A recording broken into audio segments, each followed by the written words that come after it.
Hi there, my name is Nick Dutch, and what I thought I'd do today is to find a way of casting a spell which uses traditions from the modern era as well as more ancient eras as well. So I've got a bit of equipment here. I just got an ordinary pen, piece of string, and a piece of paper. Now you'll notice that this section's been torn out because what I did is I wrote down the desire, or essentially the what the spell was about to achieve, and then using the chaos magic tradition of sigillation, I removed the repeating letters. So all of these letters which you see up here were included in the sentence, which was the intention, the desire. And as you can see, that particular row's got them all crossed out. So I've gone through them one at a time and included them into a design.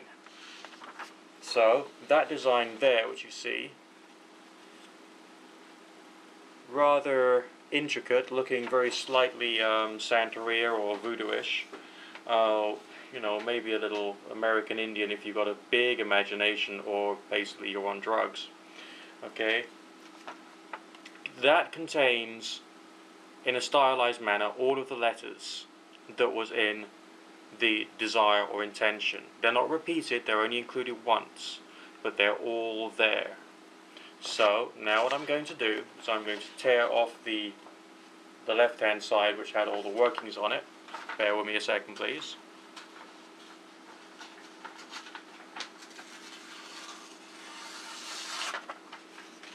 Brilliant. So I now have just the design, and I can throw this bit away, I can burn it, I can get rid of it, or whatever.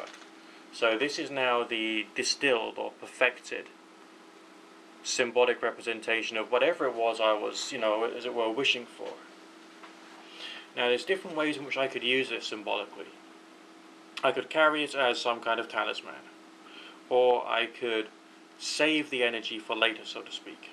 Okay, that's what some people do with candle magic. They charge the candle and then they set fire to it when they want the result to start occurring, or when they want the ball to start moving, or when the moon is in the right phase, depending upon their own religion. Okay, well, if I wanted to use this talismanically, what I could do is just roll it up into a nice little mini scroll, small enough for me to hold in my pocket, for instance.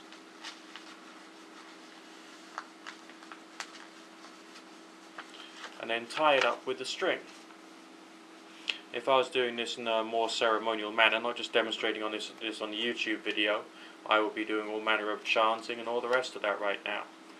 Alright, I'd have chosen a mantra, probably made from, again, those letters, but moved in or adjusted to make it sound more mantra-esque. And I would have used that as my way of reaching a meditative state. But now what I'm doing is I'm just binding it up, tying it together. So my desire is symbolically contained with a small piece of parcel string and a piece of A4 paper that's been torn in two, the second half of which is here. So I could then carry that in my pocket, and if I wanted to release the power, I could either untie the string or I could burn it, maybe. If I didn't want a desire anymore, whatever it was, I could just bury it and allow nature to take its course and to take it back to nature. Obviously it's made from paper, so it'll probably take a bit of time to, go back to nature, namely to rot away. But it would still be able to do it. It is biodegradable. The string probably isn't, so I should have used some kind of twine if I wanted to bury it. But I could always take the string off. Either way. So there you go. It's using cheap, ready-made, or readily available equipment for you to do your own form of spellcasting.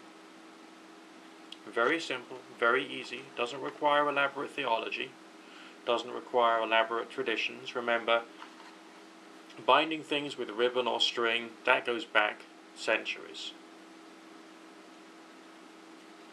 If one wanted to be doing things in precisely the way that people used to, then maybe I should have used some form of parchment, maybe, or papyrus, depending upon your theology. But on the other hand, they only used those things because that's all they had. When we have more equipment available these days, so that's what I'm going to do. Speak to you again soon.